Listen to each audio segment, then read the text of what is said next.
Hey, welcome to the Fuel the Fight podcast. I'm Lieutenant Colonel Nick Behringer, your host, and today we got a special treat.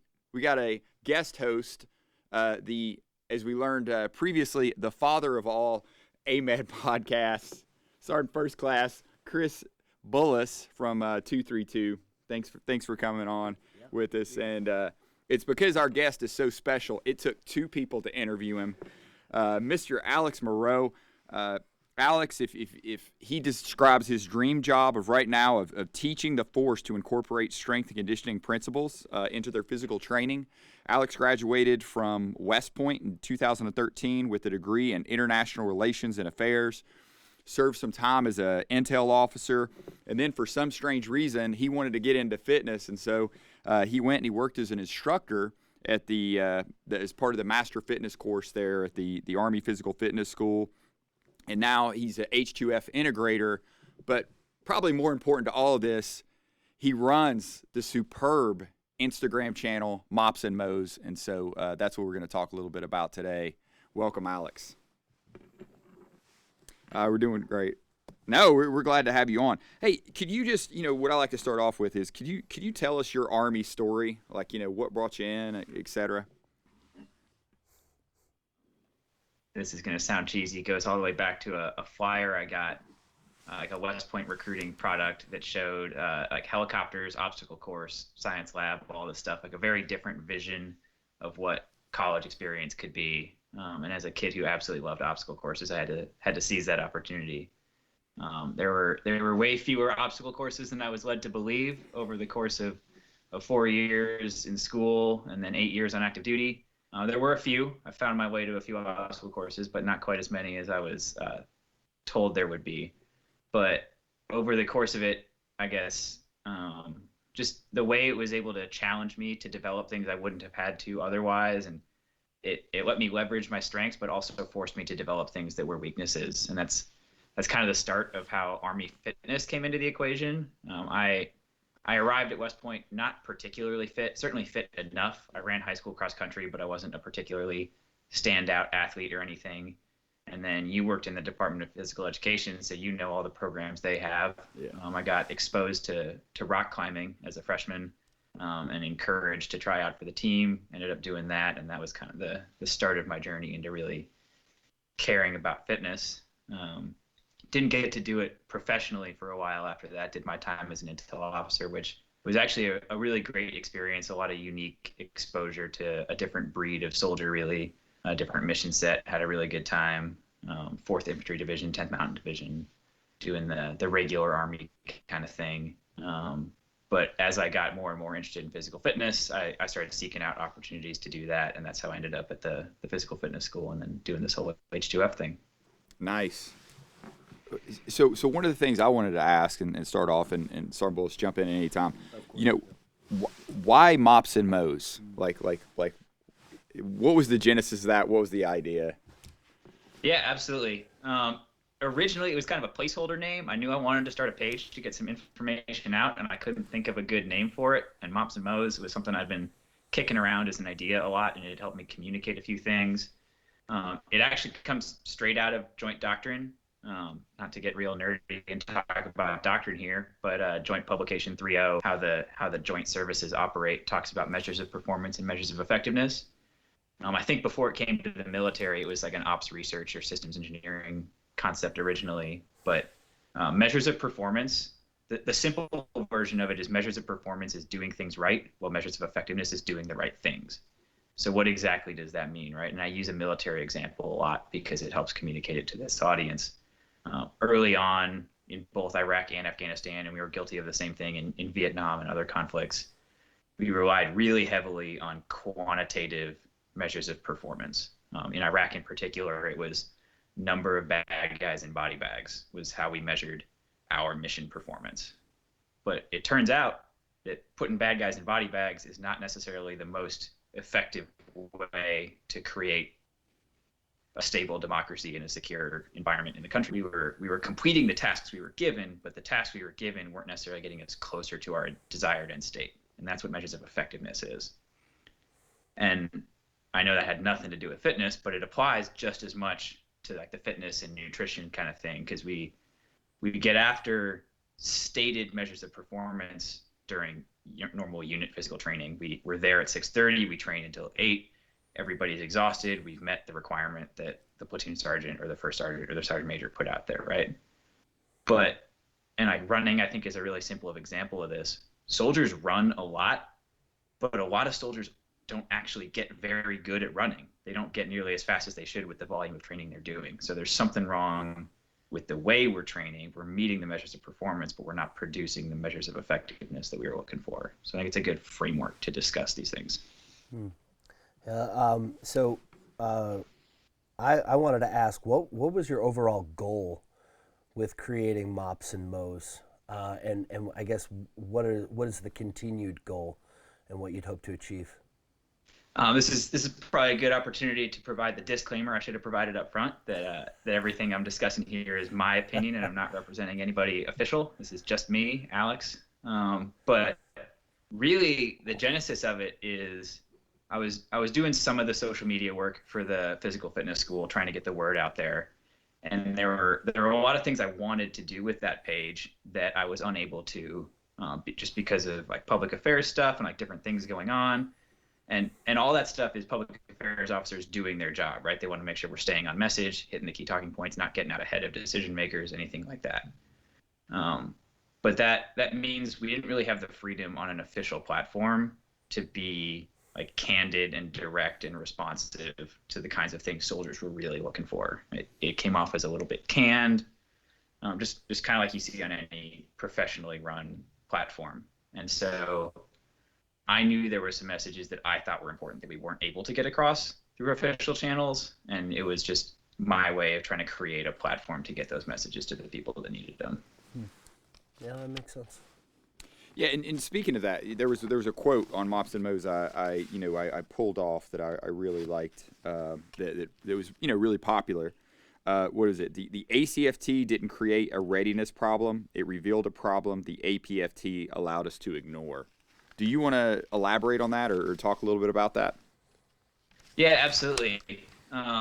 Before we get to that one specifically, something I think about all the time as I'm like creating content for the page or trying to figure out what belongs on the page is the idea of resonance. It was actually one of my old soldiers who brought that word up. He responded to a post saying it resonated with him really well.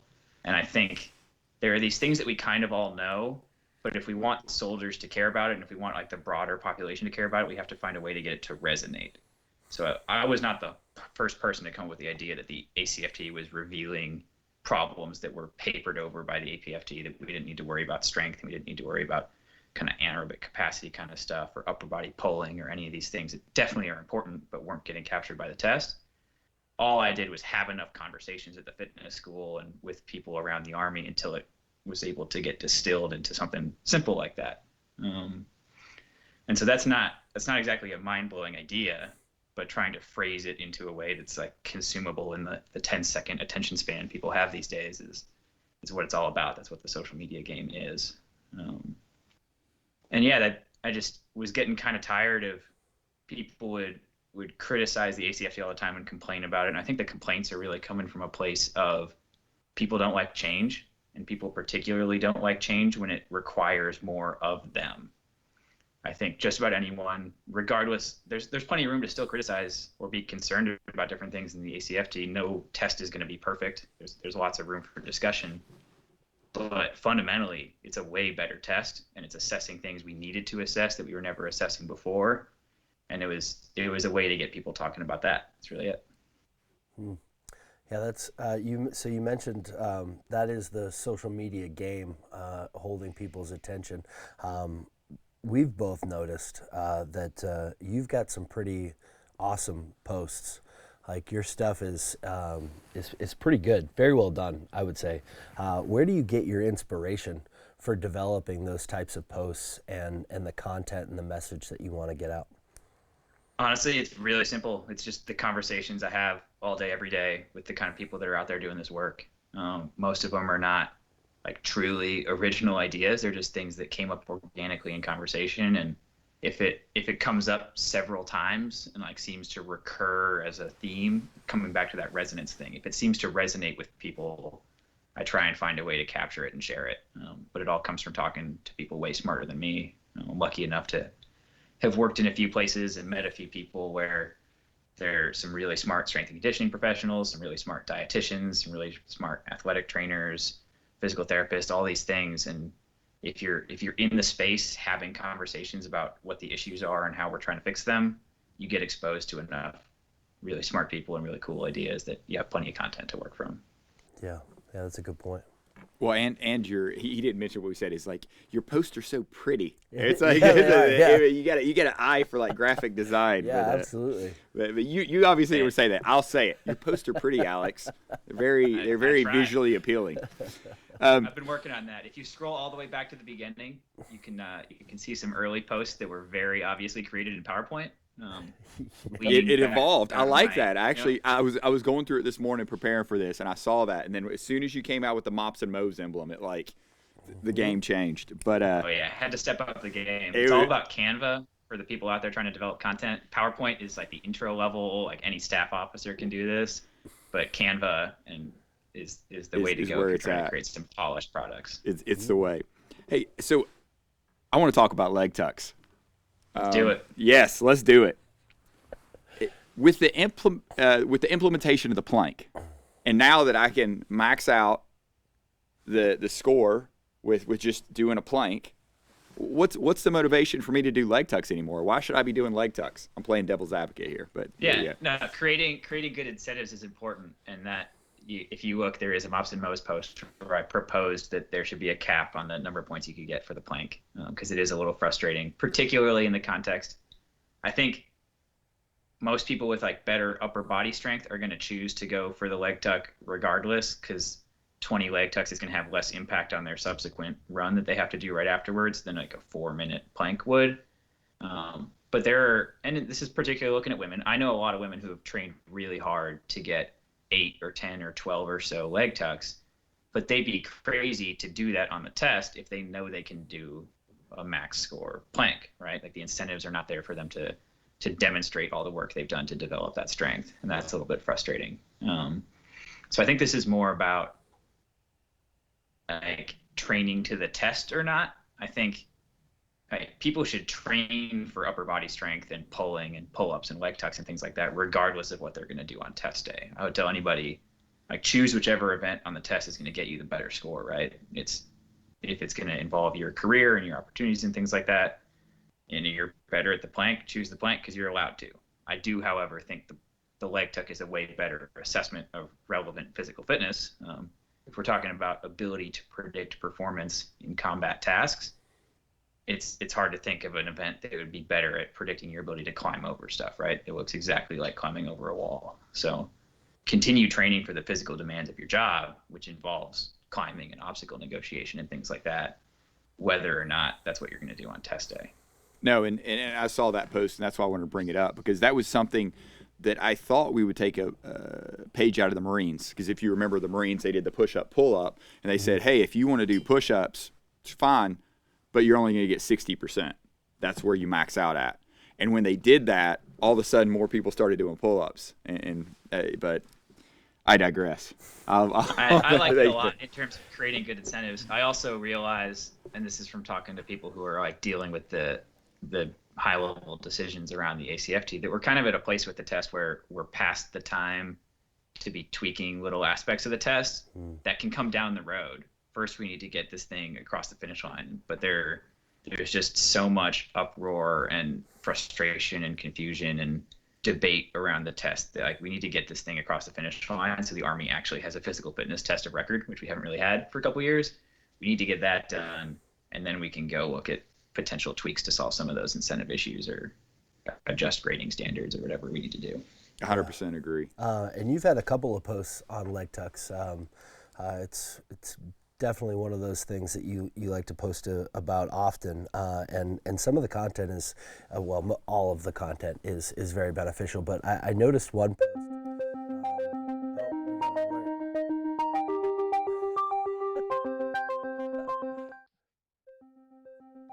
You can do it. I believe in you. There it is. Yeah, I love it. Keep it in there. Is it like 9 o'clock? We're Yeah, gonna it's keep like it in right there. on We're gonna cue. keep it in there. Yeah. Oh yeah, that's Love, exactly not. love Yeah. those JBSA alerts.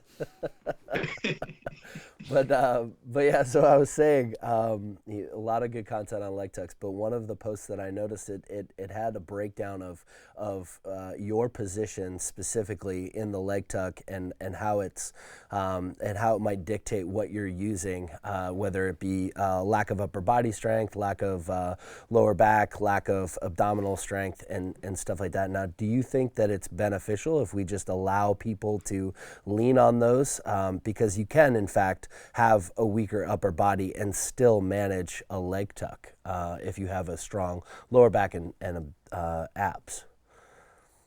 Yeah, I think the leg tuck is obviously a really complicated exercise, right? I think a lot of us have seen the scenario where somebody who has the strength to do it might lack the coordination to do it. And it's all about like putting the pieces together in terms of like elbow flexion, scapular retraction, leaning backwards, pulling your knees up, all of that at once can be a lot for people. And because there's so many elements, you can rely on different strengths or cover up certain weaknesses to do that. And I think that's kind of unavoidable, right? And that happens to a certain degree in any physical assessment. Look at the sprint drag carry. You're going to have guys whose like endurance might not be so good, but their strength is great, so it doesn't take as much capacity to move that sled or carry those kettlebells.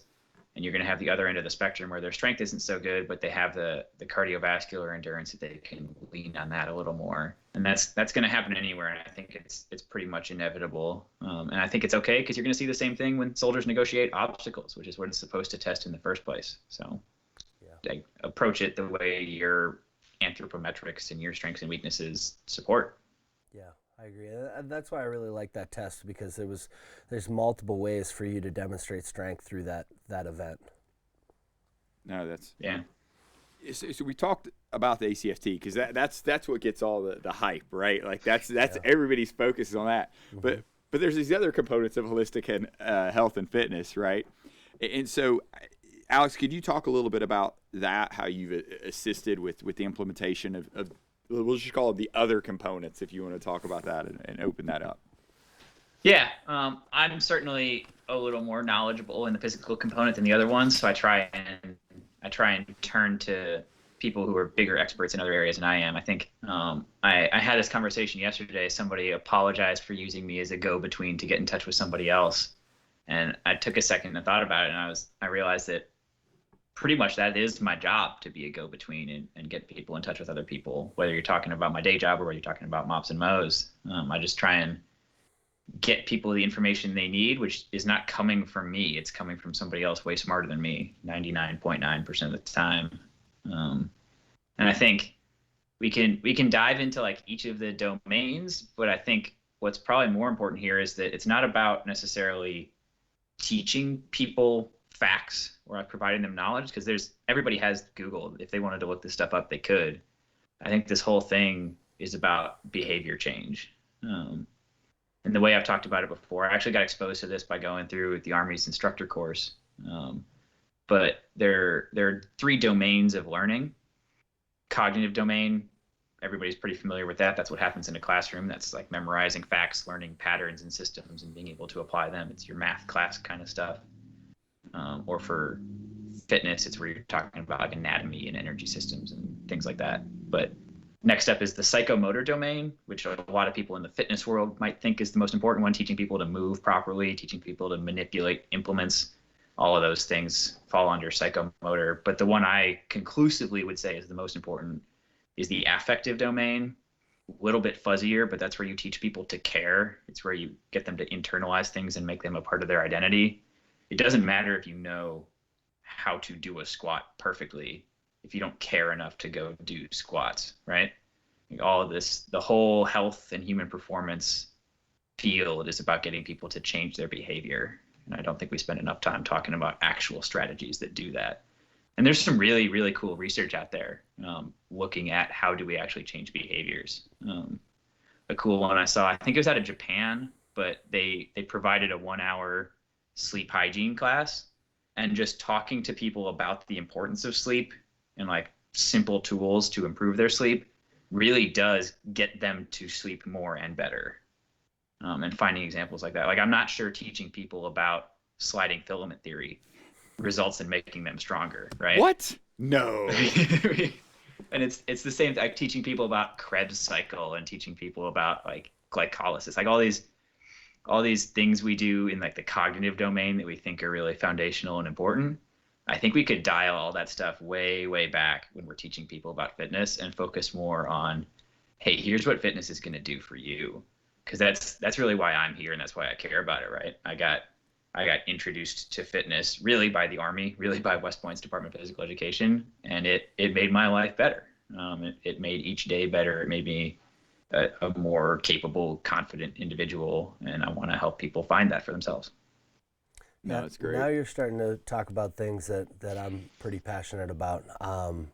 You know, the direction which I'm getting ready to take my podcast is more of like a mindset, like how do we get people to understand the why and the desire to want to be more physically fit. Now, I'm curious now, how do you propose that we attempt to change the fitness culture in the Army, or what would be your suggestions to leaders to get after that at a direct level? I wish I had a really simple answer to that question. Like, I wish I had like this one cool trick that they don't want you to know about that makes everybody care about fitness and nutrition and health. I think it's just about like leaders leading by example and having these conversations and like being willing to make some of the hard decisions that surround it. I saw somebody yesterday.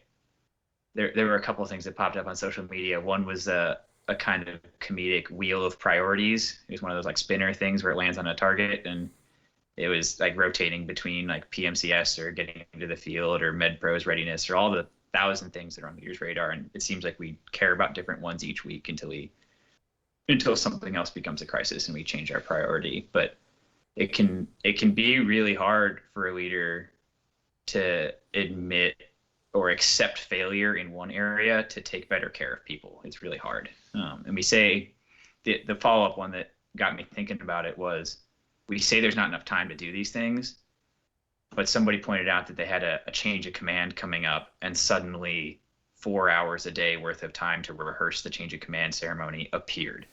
And it's not that new time was created out of nowhere. Yeah. It's that somebody made a decision that was more important than the other things that were going on. And so at a certain point, leaders have to be able to make a decision that providing soldiers time for recovery, or like not meeting a certain requirement to protect time for physical training, or like getting people off at a certain time so they can go be with their families. Like, all of those things are just decisions that leaders have to make about priorities. And that's what makes it hard. Yeah, that is hard. And yeah, those change commands. It's gonna hit some commanders out there hard, Alex. That's gonna hit them hard. What you're telling me? This is at the root of the whole thing, though, right? Like, it's why I created MOPs and MOEs. It's because like candor and honesty resonate with people, where you can address the issues we have in a real way, and you can't really do that through official channels. So I created a platform where you could have some of the harder conversations. No, and thankful for that. I mean, you know, my thing, and Sergeant Bullis has heard me ramble about this, I think, before, is like, you know, we talk about sleep, right? That's one of the big pillars. And then we have like soldiers show up to things at like 4 a.m, 4:30, which we all know, like, especially like if you got kids or whatever, you're not going to bed at 8, you know, you got to get them down. You got to get, so they're going to go off of, you know, less than 6, maybe 5 hours of sleep. And we do that all the time. And then we tell them to sleep more. So yeah. Yeah. My boss now asks why I left active duty, because I was doing the stuff kind of on active duty, and like, why would I leave MI to go do fitness stuff? And I joke that my reason for leaving active duty was so I could have a predictable sleep schedule and do breakfast on my terms, right? Like, that's, and that's not the whole story, right? There's certainly more things that factored into the decision, but like it matters, and the way leaders treat individual soldiers' time matters.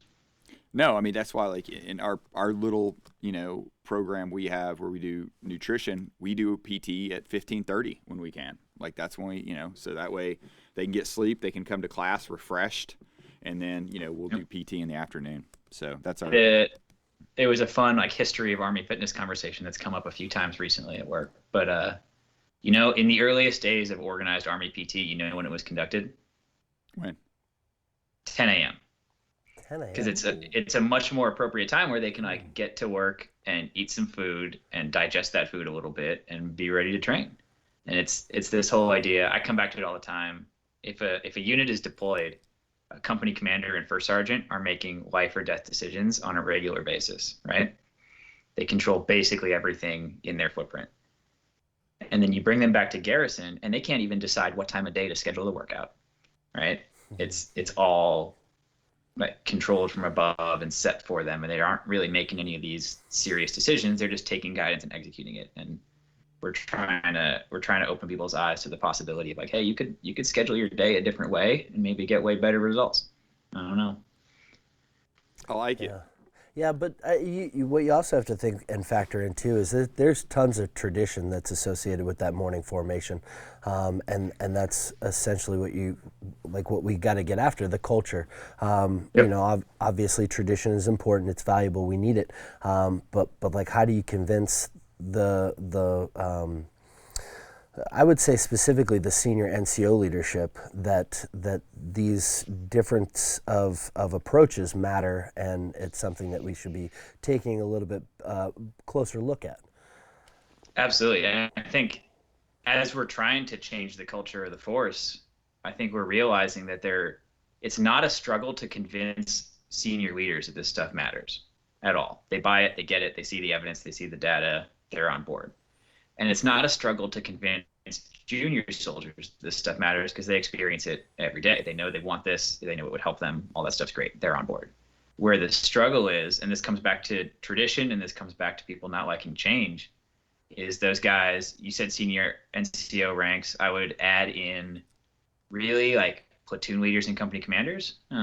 So like all the people kind of in the middle of the structure. They're not junior, but they're also not commanding large formations. They're the ones who make things happen on a day-to-day basis. They're the ones who own the calendars. They're the ones who run the whole show really in a practical way. And it places the most new demands on them to get them to think differently. It's easy to copy last week's schedule for this week, and it's easy to copy last month's or last year's training calendar or last year's quarterly training brief or whatever it is, and just build another one that looks kind of the same. It asks a lot more to go back to the drawing board and say, hey, what would you do if you had like complete freedom to restructure this thing?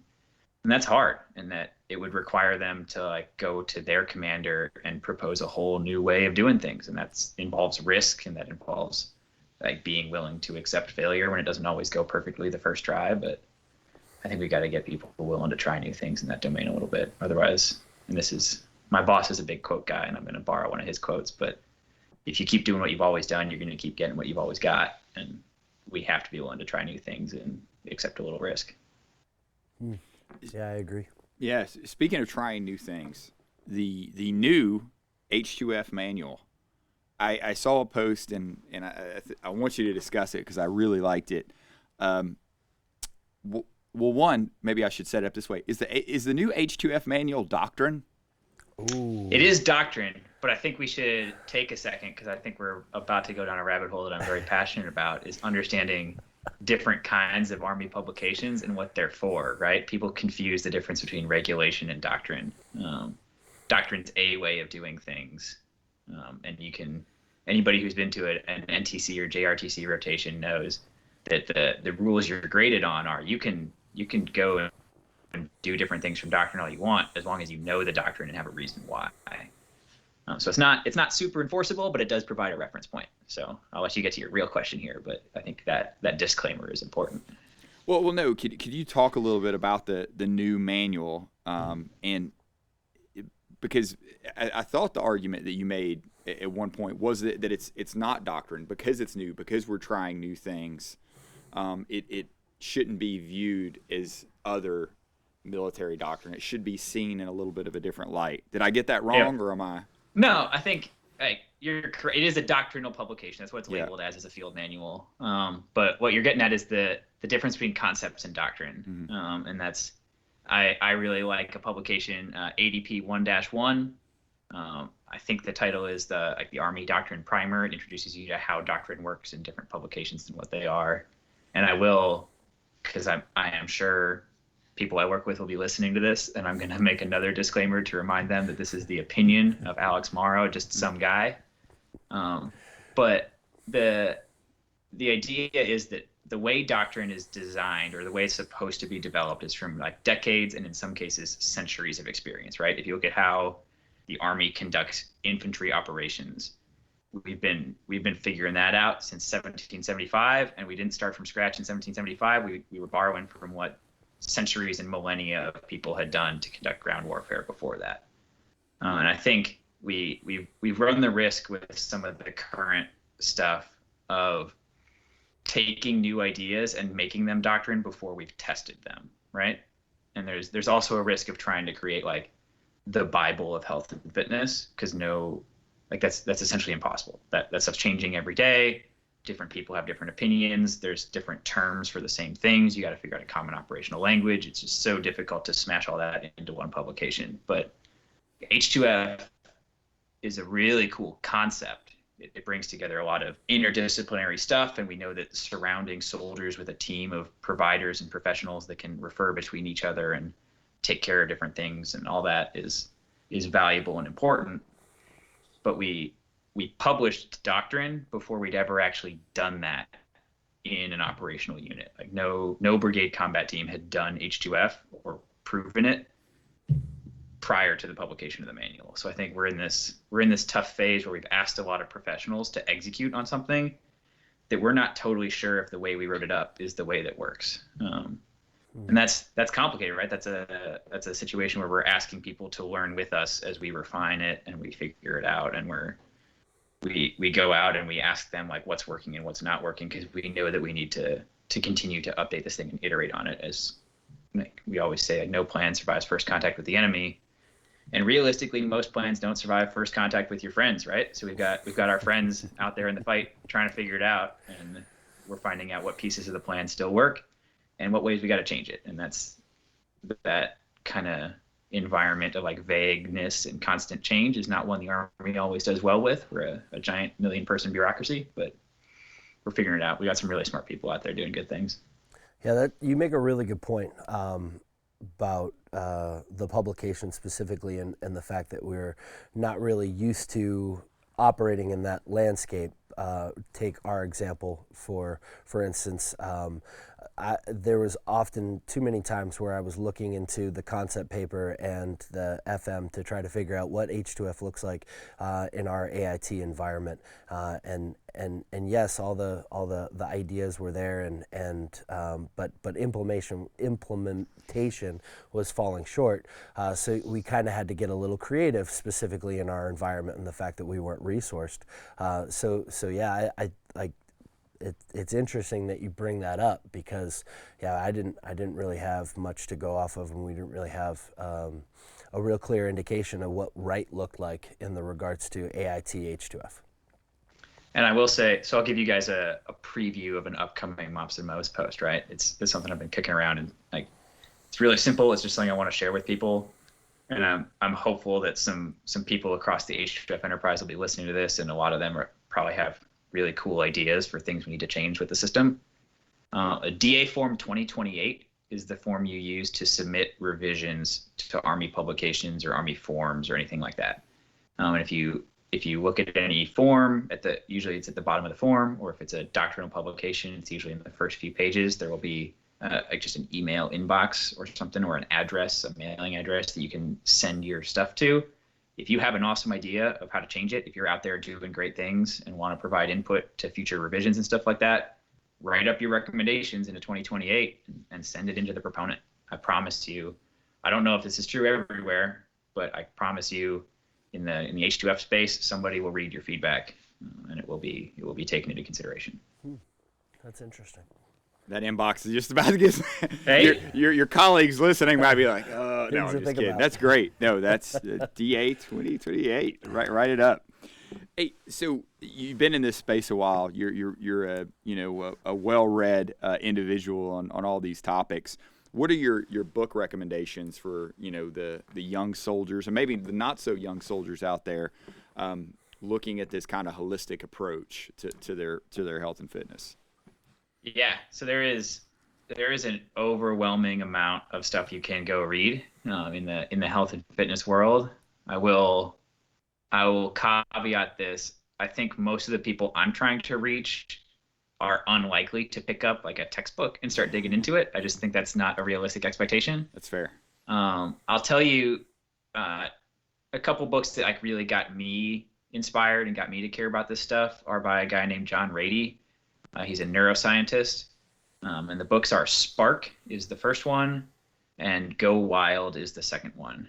Spark is like the neuroscience of exercise and the brain, and Go Wild just talks about kind of the context humans evolved in, and like what we're adapted for, and how the way we live our lives today does not necessarily reflect that, and kind of ways we can adjust a little bit to take better care of ourselves. I know neither of those are necessarily like mainstream exercise and fitness books, but I really, really liked them. A big takeaway from Spark is just fitness is not just for fitness, right? It's not just for like the physical dominance thing that the Army is all about. Fitness and exercise are also for your mental health, and they're also for your ability to focus and learn and all of these things. And I will, this kind of flows into a topic that's separate that we really won't go into here, but I think a lot of what we're trying to do with soldiers in the Army with their fitness and health is make up for lost time for things that we should have been doing in middle school and high school and places like that. And like long-term professional goals, I'd love to be involved in getting after this problem a little earlier than when they arrive to basic training. There's a really good JFK quote. I have a physical copy of the 1960 Sports Illustrated edition where he wrote The Soft American, which is an article I recommend anyone read. Going back to the book thing, it's way shorter than a book. It's just a couple page article from Sports Illustrated, but every problem he identified in 1960 has gotten worse since then, and we have not solved any of them. So it's a good moment to reflect. And one of the points he makes is that the fitness required to succeed in the military is not something you can develop during basic training or a couple years of service. It's developed on playgrounds and baseball fields and football fields and tracks from the time you're a kid, and you really can't make up for that. And to get nerdy for a second, just like the bone density issue, right? Anybody who's worked in basic training or AIT hears about femoral neck stress injuries, hip fractures, that kind of stuff. We should not have 19-year-olds getting hip fractures in basic training. Like that is indicative of a society level issue with sedentary lifestyles and lack of fitness.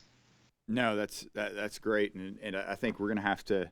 Maybe that's another. We'll have to have you on again, because I know with like was it the La Sierra High School? Oh yeah, yeah. That we'll have to dig into. That's a whole other episode, but I think we can dig into that. Alex, where can folks find you if they wanna follow you and learn more about your work? Yeah, the easy answer, MOPs and MOEs. I have a Facebook presence, but it's not a platform I'm as effective on. So I would recommend finding me on Instagram. It's MOPs and MOEs, MOPS_N_MOES, easy to find. So that's where you can get me. I respond to all my messages. So that's commitment right there. Yeah. He does. You got anything? Yeah, so I will say it's been great to have this conversation, and I'll definitely give you a shout out because you were huge in helping us get a lot of what we needed as far as resources or just even ideas to help our H2F program get off on a good foot. So I really appreciate you and all that. Well, hey, shout out to the Gladiator program that Sergeant Bullis put together at 232 Med. You said it's doctrine, and 232 is proving that they can implement that doctrine regardless of what resources. They're doing great things over there. Yeah, we've had great leadership, and I appreciate it. That's for sure. Awesome. Hey, well, Alex, thanks again for joining us. I think this is going to be round one. I think we got to do a round two because, so much more stuff to dig in, but we want to be respectful of your time. So thanks again for being on with us, and thanks for everybody for listening. And, you can find this wherever you listen to your podcast. We also have our YouTube channel that we'll post this on. So till next time for the Fuel the Fight podcast. Thanks, guys. Good. This is awesome. Yeah. Thanks so much. Thank you.